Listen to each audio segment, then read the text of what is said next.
Eh bien bonjour, bonsoir, j'espère que vous allez bien, c'est Flo. Aujourd'hui on se retrouve pour parler du résumé complet du chapitre 1140 de One Piece. Avant que la vidéo ne démarre, je vous le rappelle, si vous voulez soutenir la chaîne sur les prochaines vidéos, n'oubliez pas de vous abonner. Et donc c'est parti pour ce chapitre 1140 qui s'intitule Scopper Gaban.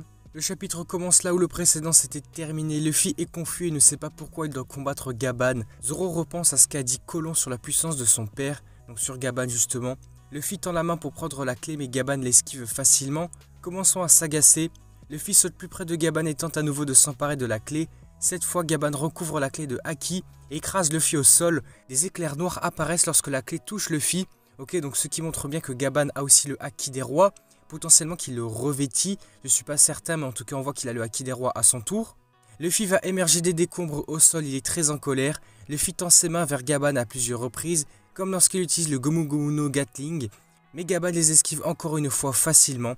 Quel beau chapeau de paille tu as là, il te va mieux que ce casque, tu ne trouves pas? Évidemment c'est un trésor que Shanks m'a laissé garder pour lui. Maintenant donne-moi cette clé. Commence à garder, il ne te l'a pas simplement donné, mais quel homme avare. Idiot, ce n'est pas ça, arrête de dire des trucs comme ça alors que tu ne sais rien de Shanks. Gaban va lui répondre alors, mais je te renvoie la balle, sale gosse, c'est peut-être toi qui connais pas forcément Shanks. Ok, donc là ça peut être intéressant, peut-être qu'on pourra apprendre de nouvelles choses sur Shanks, en fait qu'on connaît pas tout justement. Soudain Gaban enfonce une partie de la clé dans la bouche de Luffy, et la tête de ce dernier prend la forme de la clé. D'accord, petit moment drôle. Puis Gaban sort ses deux haches et s'apprête à attaquer Luffy avec. Zoro est surpris en voyant des haches. Gaban va dire Yasotekeru, donc c'est peut-être une attaque. Son nom d'attaque, je sais pas, armée des guerriers féroces. Zoro va dire Luffy, pousse-toi de là. Peut-être que son attaque va être vraiment très puissante. Luffy sent le puissant acquis de l'armement de Gaban et son visage prend une expression à la fois inquiète et amusée. Gaban utilise une attaque gigantesque avec de multiples coups de hache qui détruisent l'une des tours du château. Luffy esquive de justesse l'attaque et Zoro en arrête une partie avec ses trois épées. Gaban qui pense dans sa tête à lui-même, il a un bon équipier. Nami et Road sont sous le choc, Luffy et Zoro deviennent sérieux. Luffy va passer en mode Gear 5 avec des éclairs noirs qui apparaissent autour de lui. On voit également que dans les trois épées de Zoro, il y a des éclairs noirs qui sortent, donc lui aussi utilisant le Haki des rois. Tous les vêtements de Luffy sont maintenant blancs, même son casque de viking a fusionné avec ses cheveux et on dirait que Luffy a des cornes. Allons-y Zoro, ouais c'est parti. Gaban qui pense à lui-même, alors c'est vraiment la forme blanche, donc la forme Nika finalement de Luffy Gear 5. Luffy et Zoro attaquent Gaban mais celui-ci abandonne soudainement et leur confie la clé. Luffy et Zoro finissent par s'écraser contre des rochers puisqu'ils doivent arrêter leur attaque. Ouais, ils étaient en pleine attaque et donc ils l'ont arrêté en pleine action. Luffy et Zoro sont alors furieux de ne pas pouvoir continuer le combat. Road est sur le point de leur dire qui est Gaban, mais Gaban va arrêter Road pendant qu'il ramasse son chapeau Kaza. Ne te précipite pas Road, quand vous quitterez cette île, si Elbaf est toujours en sécurité, revenez me voir. Zoro va dire comme si nous allions le faire justement et Luffy il a raison imbécile, merci pour la clé mais on ne te verra pas. Gaban s'en va en souriant tandis que nous voyons un petit retour en arrière sur un moment où Shanks est venu rencontrer Gaban à Elbaf. Et Shanks, tu t'attends vraiment à ce que je fasse facilement confiance à ce gamin? Ah tu as raison, tu peux faire ce que tu veux Gaban. De retour à l'école des morses, les enfants disent à Ange qu'ils ont vu un étrange oiseau passer, mais quand Ange lève les yeux il n'est plus là. Nous passons ensuite dans une forêt du monde du soleil toujours à Elbaf près de l'école des morses. Shamrock et Gunko atterrissent dans une énorme branche. Shamrock est surpris de voir qu'Elbaf a une école. Gunko va lever alors la main et va créer un cercle magique dans le sol. Une lumière noire frappe le cercle magique et deux nouveaux chevaliers divins apparaissent dans une double page épique. Le premier chevalier divin est Sainte Somers de la famille Sefferd, de la famille de Sainte Jupiter. C'est un homme d'âge moyen avec des lunettes, des cheveux longs et une barbe. Son bouc est en forme de croix, d'accord. Il est assis dans un luxueux fauteuil à côté d'une malle contenant des vêtements. Et il parle avec quelqu'un avec un Dendenmushi, il semble qu'il ait été convoqué avant de pouvoir s'habiller. D'accord, petit moment drôle encore j'imagine, donc il ne porte qu'un débardeur et des sous-vêtements. Somers va dire ne me donnez pas ça, j'ai besoin de me changer et de me préparer, donnez-moi 1 heure. D'accord, et qu'en est-il de ces trucs, vous savez, les réserves de nourriture, nous n'allons tout de même pas laisser les dieux mourir de faim. Et mais qu'est-ce qui ne va pas avec la transmission?